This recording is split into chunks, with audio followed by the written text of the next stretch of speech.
Olá, todas estão me ouvindo? Então, nós vamos conversar hoje. O nosso tema no programa Tentante, Gestante, Lactante vai ser mitos e verdades sobre a alimentação na lactação.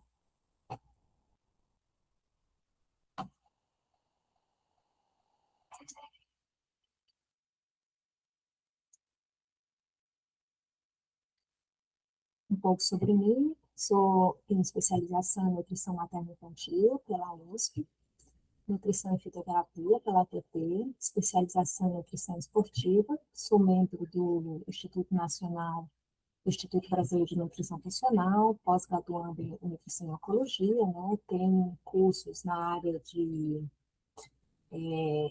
exames laboratoriais, periodização do emagrecimento e outras especialidades. Bem, antes de iniciar, é importante a gente falar sobre a importância da amamentação, né? Para o lactante, né, o lactente, os benefícios vão além da nutrição, pois além de trabalhar o vínculo entre mãe e filho, né, é uma forma de proteger o bebê contra infecções, previne obesidade, diabetes e outras doenças na fase adulta. E o mais importante, auxilia no desenvolvimento, né, da criança, né, o crescimento dessa criança, o fortalecimento do vínculo e também o desenvolvimento da cavidade oral. Já para a mãe, né, a lactante, tem vários benefícios, como recuperação do peso, concepção, né, previne a concepção durante a lactação, reduz o risco de câncer de mama, de ovário, de endométrio, né? E é muito importante a gente saber que a, a lactação, ela se divide em duas fases, né? A mamogênese e a lactogênese, que nós vamos ver. Então, a mamogênese é uma fase que ocorre o crescimento e desenvolvimento das glândulas, que torna a mulher capaz de produzir esse leite. Então, a mamogênese, ela começa desde a gestação, onde ocorre, né, onde a mulher sente que as mamas estão crescendo em volume, por conta também da vascularização, o crescimento das células mieloepiteliais, que envolve os alvéolos e também os glóbulos, né, então há esse crescimento. E durante a gestação ocorre toda essa situação por conta dos hormônios envolvidos, que são os hormônios do estrogênio, que desenvolvem os ductos lactotróficos, né, então eles acabam desenvolvendo esses ductos, a progesterona, que desenvolve os alvéolos, a prolactina, que vai ter uma produção na síntese do leite, né? E a ocitocina, né, que a gente vai ver mais adiante, sobre o papel dela lá na injeção do leite. E a lactogênese já é a síntese, né, de leite pelas células alveolares, né, na secreção do lume do alvéolo. Então, você pode ver aí que na mama ela é constituída por uma camada única de células cuboides, né, onde a gente pode ver aqui essa parte amarela, né, formando o alvéolo, e o alvéolo está envolto por células mielos epiteliais, que está dentro do lóbulo, com outros alvéolos, e os lóbulos estão conectados a esses ductos, né, que são lactíferos, né, e os ductos se iniciam nos lóbulos com um calibre mais fino e vão aumentando, formando as ampolas, né. A lactogênese, ela ocorre na primeira fase da seguinte forma: a partir do terceiro trimestre, a mãe, a gestante, ela já está pronta para sintetizar leite, né? Então, a mama, ela já consegue sintetizar um pouco do pré-colostro, que é o leite inicial do bebê. Mas, por conta da placenta, a placenta ela não deixa, por conta dos altos níveis de estrogênio e progesterona, que inibe a prolactina. Ocorre que quando a mulher, a partir do momento que ela vai no pós-parto, né, a partir do momento que ela dá à luz, aumenta-se imediatamente os níveis de prolactina. E ocorre a síntese do colostro, né, e a famosa apojadura, que é aquele aumento da mama, né, com o acúmulo de água nos alvéolos. E começa a descida do leite.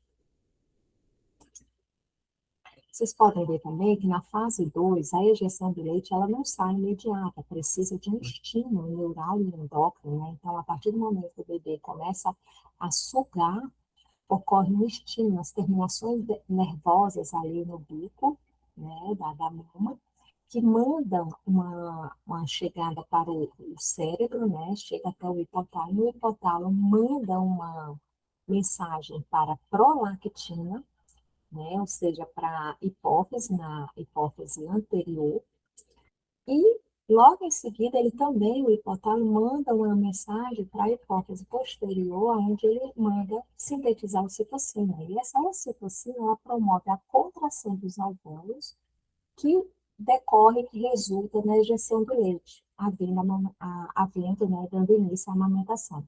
E é importante que todo esse processo ele ocorre, né, após cerca de 1 minuto após o bebê começar a sugar. Já na fase 2, a chamada também lactogênese fase 3, desculpa, né, ou lactopoese, né, é que logo que a mãe, né, tem o bebê, os níveis de prolactina eles voltam ao normal, fazendo que a mãe continue a amamentação.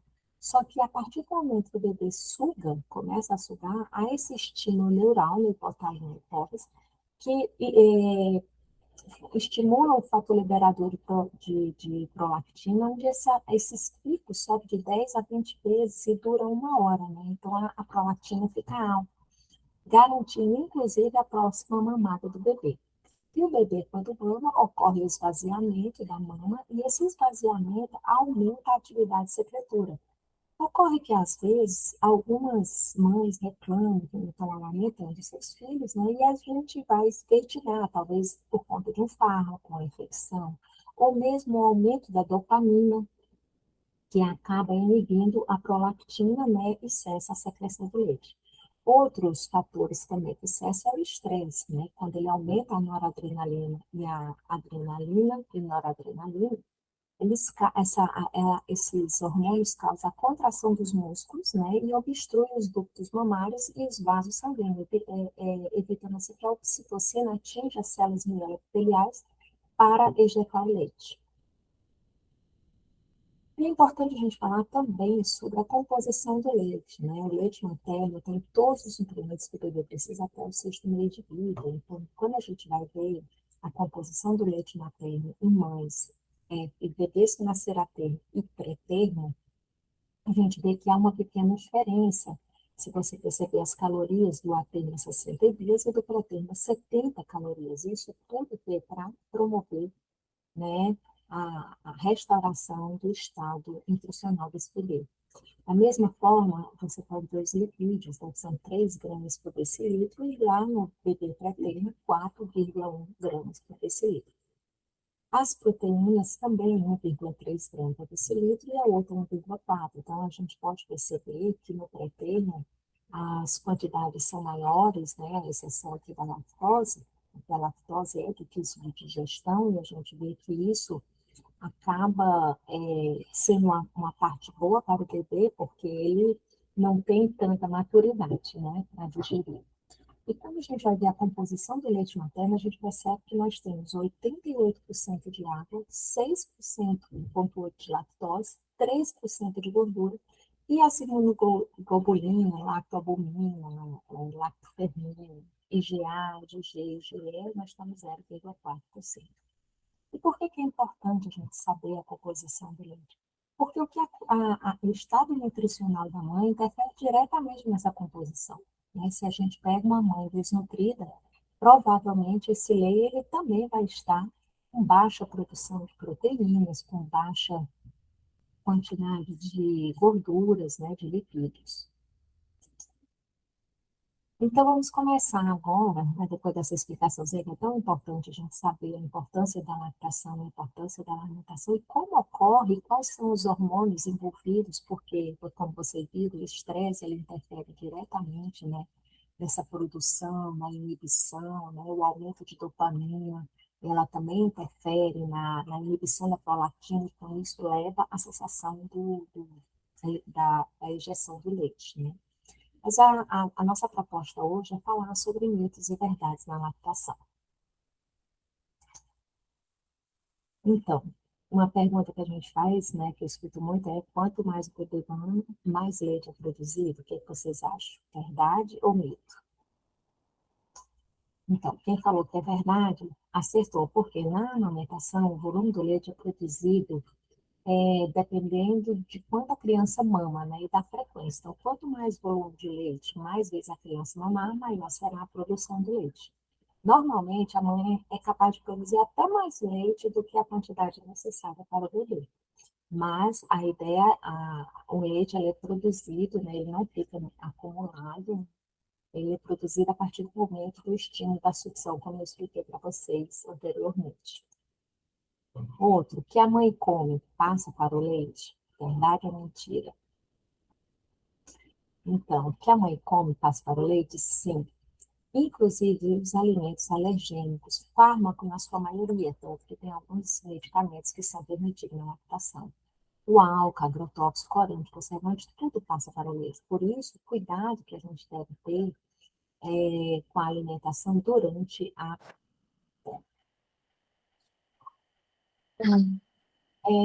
Com relação ao leite materno, sempre vai ser o melhor para o bebê, né? Mas temos também que melhorar a qualidade desse leite. Por isso que a gente cuida dessa alimentação da mãe, com fibras, verduras e etc, né? E também a suplementação, porque, por exemplo, a vitamina D, ela é difícil da gente ter em alimentos, como a exceção do ovo, que tem vitamina D, mas ocorre que é muito pouco. Então, o que que acontece? A suplementação é muito importante. O ômega 3, da mesma forma, né? A gente não consegue o ômega 3, a não ser em peixes, né, de águas profundas, como o salmão, que é mais difícil a gente ter. Então, isso é interessante. Então, quando a mãe tem um estado nutricional adequada, a gente vê que ela passa também para o bebê esses nutrientes que ela consome durante a lactação.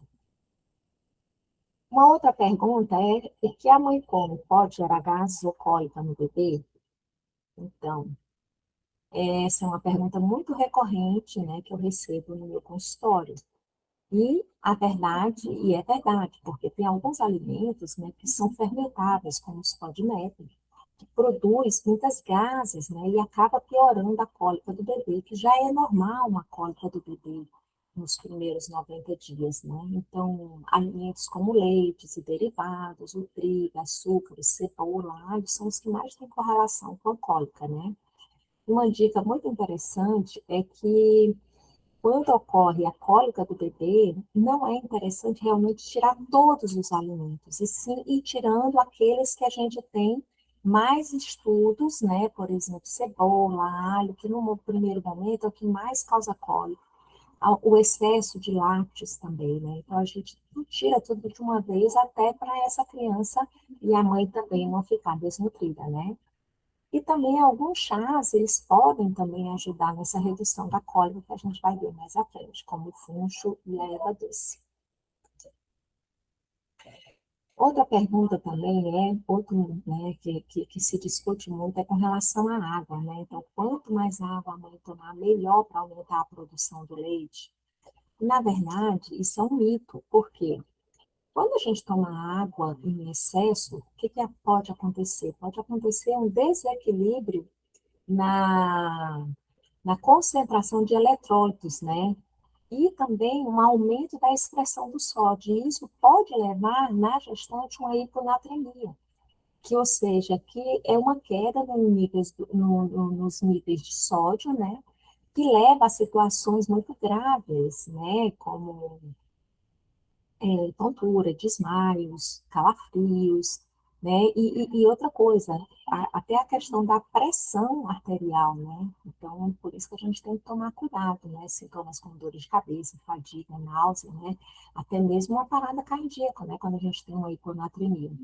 Mas o que a gente sempre recomenda, né? Que a hidratação materna, ela é importante. Claro que quando a mãe toma água adequadamente, né, ocorre uma maior produção do leite, né? Por quê? Porque o leite, 80% desse leite é composto por água, né? E se a mãe está desidratada, isso também pode prejudicar lá na produção do leite, né? Então, a mãe, o ideal é que ela consuma de 3 a 4 litros por dia, principalmente naqueles dias que estão mais quentes, umidade mais baixa, que a gente sabe que ocorre uma desidratação da mãe. Uma outra pergunta é com relação se o leite materno, ela combate, né, ele combate infecções no bebê. Isso é uma verdade. Por quê? Porque o leite materno, quando a gente vai ver mais à frente sobre a composição dele, né, ele é muito rico em imunoglobulinas, principalmente GA, IgG e IgM, que está aí no epitélio, onde promove, né, o aumento das defesas desse organismo. Então, o leite materno, além de conter esses anticorpos, ele também aumenta, né, fortalece o sistema imune do bebê, os linfócitos, os macrófagos, né? E ele contém enzimas protetoras que se ligam à parede das bactérias, né, quando o bebê é infectado, e acaba dando conta, né, de eliminar ele mesmo, reduzir essa infecção, né. E ele também é muito importante, porque claro, é fato que o leite materno, ele previne diarreias, né, e outras alergias também, né, otites, principalmente, a gente vê, né, em crianças, né, e muitos falam, né, que o leite materno, ele se compara a uma vacina. É claro que ele não é uma vacina, né, só tomar o leite materno, a criança não precisa mais tomar nenhuma vacina, sim, ela tem sim que levar a sério, né, a mãe, os pais, levar a sério o esquema vacinal e deixar a vacinação em dia do bebê. Uma outra, uma outra questão que é muito discutida é se o leite materno se adapta às necessidades do bebê. E é verdade, porque quando a gente analisa o leite materno, ele é um alimento vivo, né? Então, a cada fase do bebê, ele também se adapta. Então, a gente vê que ele muda do começo até o fim da mamada. Ele muda do começo ao fim do dia. E ele vai mudando conforme a idade do bebê. Por quê? A gente pode perceber que ali nos primeiros 7 dias do bebê, o leite é o colostro. Então, esse colostro, ele tem uma transparência e ele é amarelado. Por quê? Porque ele contém, além de proteínas, ele contém muitos anticorpos. Isso é fundamental para a proteção do bebê. Já ali o leite de transição, que ocorre entre a 16º e 15º dia, né, após o nascimento, é um leite mais denso, volumoso, rico em proteínas, principalmente a caseína, né, gorduras e carboidratos. E o leite maduro, ele já começa a ser produzido por volta do 25º dia e possui uma aparência de consistência esbranquiçada, né? Então, ele já é completo, com proteínas, gorduras, carboidratos e já tem menos imunoglobulinas, apesar de ter um pouco, mas ele tem menos comparado ao colostro. Outra, uma coisa bem interessante, e é uma curiosidade, né, que às vezes fala assim, o bebê está apenas chupetando, não deixa ele ficar no peito, né? Então, assim, será que chupetar, né, tirar o bebê do peito só porque ele está chupetando é legal? Vamos ver. A verdade é mito, porque o chupetar, ela é uma sucção não nutritiva. Ok, o bebê não está se alimentando nesse momento, mas ocorre uma relação muito maior do que a nutrição, que é esse acalento, que é essa troca essa troca entre mãe e filho, né? Então, é, é nessa hora que ocorre o aconchego, o relaxamento, aumenta o vínculo, né? Ocorre, apesar de não ocorrer o reflexo, né, da injeção, né? Há uma maior quantidade de leite mamado, o bebê apresenta como se diz, ele acaba estimulando essa mamada. Então, na verdade, esse chupetar é uma forma ali do bebê querer também tirar a sonequinha dele, ficar próximo da mãe, o cheirinho, né, que dá essa proteção. Então, é legal não tirar o bebê nesse momento. Outra coisa que me perguntam muito é se a lactante pode fazer dieta, né, perder peso enquanto estiver amamentando, né? E a resposta nem é sim, nem é não, depende. Por quê? Porque no período da lactação, quando a mãe começa a amamentar, ela já começa a ter uma perda calórica muito grande. Por quê? Quando a mãe vai produzir 1 litro de leite, ela demanda, né, de 700 a 900 calorias para poder produzir 1 litro de leite. Então, isso aí já é uma forma dela emagrecer, né? Outra coisa, às vezes, quando a mãe está obesa ou está com sobrepeso muito alterado, a gente consegue fazer uma redução da alimentação desde que a gente perceba que o estado nutricional dela esteja bom, né, para que não ocorra a restrição na produção do leite, ou seja, aquelas dietas muito restritivas, como low carb, cetogênico, uma dieta muito restritiva, ocorre uma interferência na produção do leite, né? Então, a gente não quer isso, a gente quer que cada vez mais essa mãe possa amamentar esse bebê, né, por até 2 anos de preferência, né, se ela puder, mas, claro, emagrecendo. Então, a gente consegue fazer uma outra forma, né? Então, uma coisa muito interessante quando a gente trabalha, a mãe que quer emagrecer, é principalmente o sono dessa gestante, né? A privação de sono, ela aumenta muito a grelina, que é o hormônio da fome, ela diminui a leptina, que é o hormônio da saciedade, ela aumenta o cortisol, que é um hormônio anabolizante, né? Então, a gente fazendo estratégias onde a mãe se alimente adequadamente, onde ocorre uma pequena redução de calorias na dieta dela, a gente consegue um emagrecimento saudável durante a lactação. Com relação à bebida alcoólica, né? Então, assim, tem muitas que perguntam se ela pode ingerir álcool, né? Então, apesar de ser um mito, né, que a gente considera um mito, porque a Organização Mundial de Saúde fala que não, ela contraindica a mãe ingerir álcool durante a lactação. Tem o Comitê de Drogas da Academia Americana, né, de Pediatria, que considera, né, que aprova o consumo de álcool, né, ele recomenda que baixas doses, até meio grama por quilo de peso da mãe, não iria prejudicar o bebê. Mas alguns estudos apontam que o bebê, pela imaturidade dele hepática e renal, ele não consegue detoxificar o metabólico do álcool, que é o acetaldeído. E isso prejudica, né, todo esse metabolismo do bebê, que é muito imaturo, né?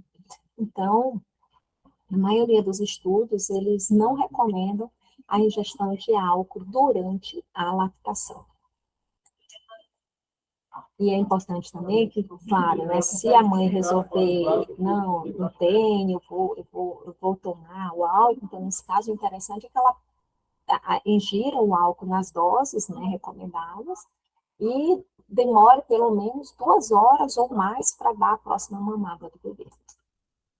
Uma outra é se a composição do leite materno de mães vegetarianas é diferente das mães onívoras, né, daquelas que comem carne. E a gente viu aqui nesse estudo que sim, que são diferentes em alguns aspectos, né? Nessa revisão aqui, nessa sistemática, o que eles perceberam? Que as gorduras totais, né, têm o maior teor de gordura de ômega 6 e de ômega 3, né? E nas vegetarianas, né? E tem um teor mais baixo, né, de gordura trans, ao contrário das mães onívoras, né? Com relação à B12, a gente sabe que toda gestante, ela tem uma deficiência de B12, porque a B12, ela está muito presente na carne. Então, normalmente as vegetarianas são suplementadas por B12. Pode ser que não haja, né, uma deficiência no leite se a mãe estiver suplementando, mas se não, ocorre sim uma diferença do leite, onde temos uma baixa nível de B12 nesse leite das vegetarianas, né? Já com relação às proteínas, não houve, né, no estudo, não houve diferença, né? E de alguns metais, né, que contêm níveis similares de ferro, de cobre, de zinco, de cálcio, magnésio, então assim não houve tanta diferença, né? À exceção do leite e das gorduras. Outro, uma pergunta muito recorrente é se existe chás que aumenta a produção do leite. O que é que vocês acham?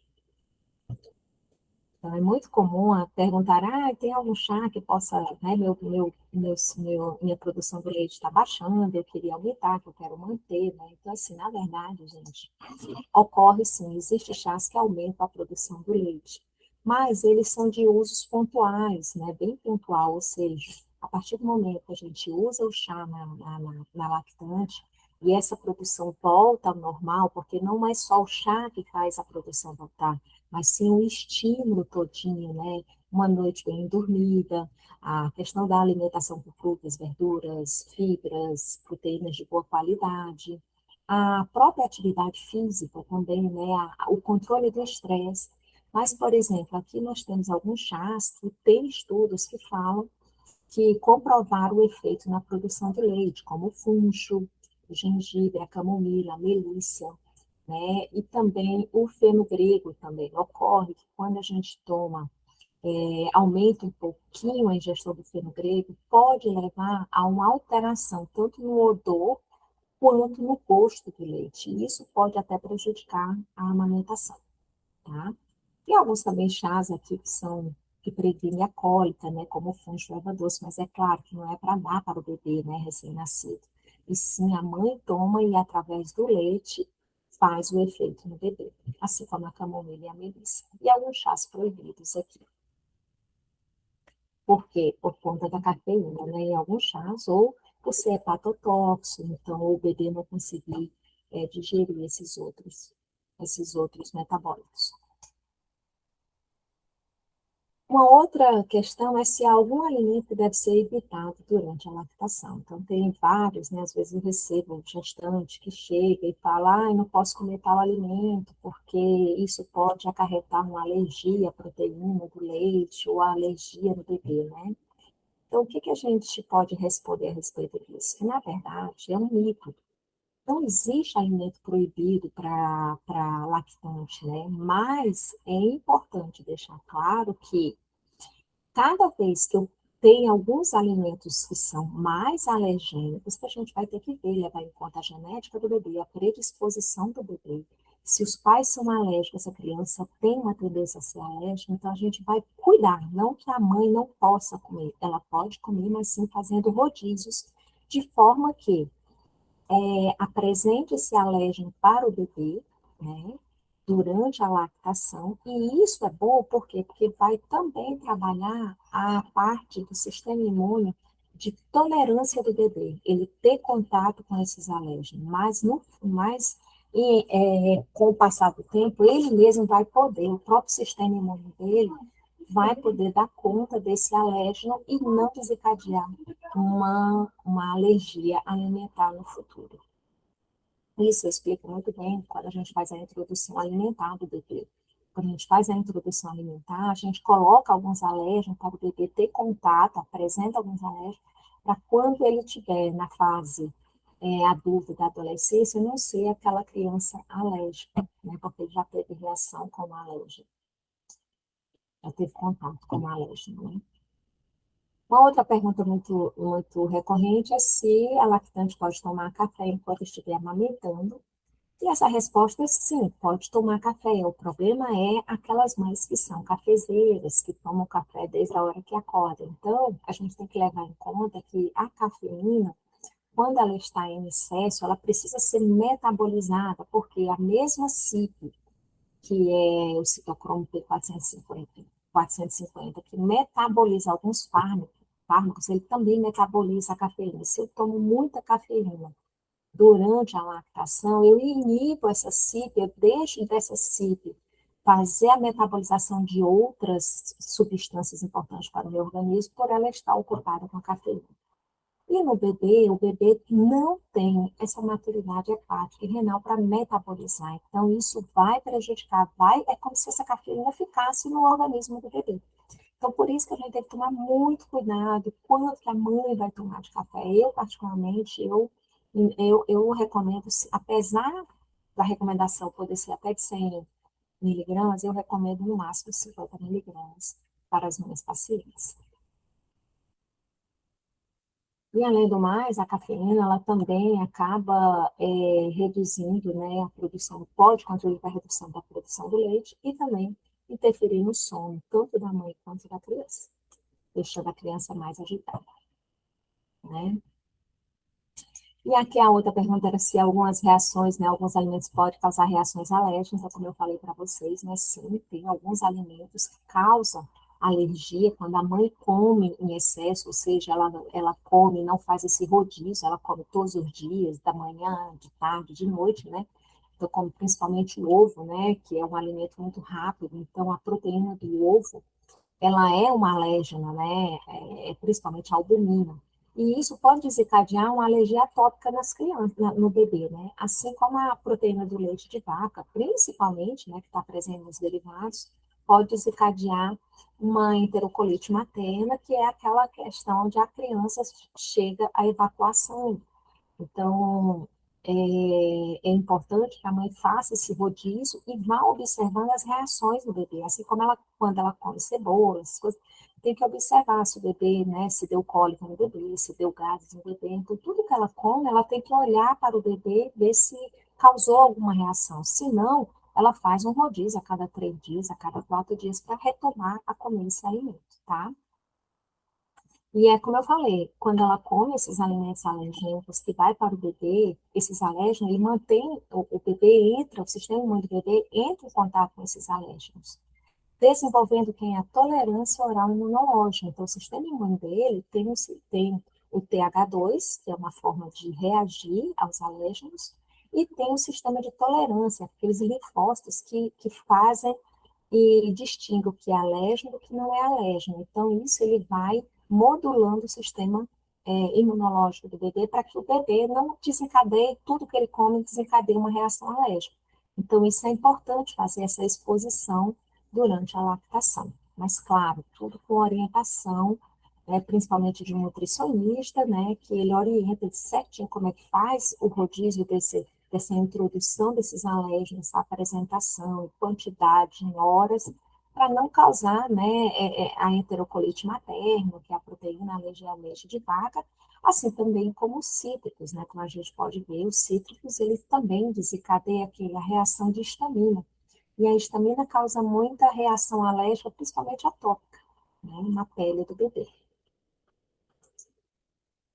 Bem, então, assim, eu acho que foi um pouquinho, né, falando um pouquinho sobre os mitos e verdades aqui na lactação, né, e eu termino a minha apresentação com essa frase que eu achei muito interessante, esse doutor Persetti, que é lá da Unidade de Lactação Materna do Departamento de Valência, onde ele fala que a amamentação é uma forma natural de alimentação nos primeiros meses.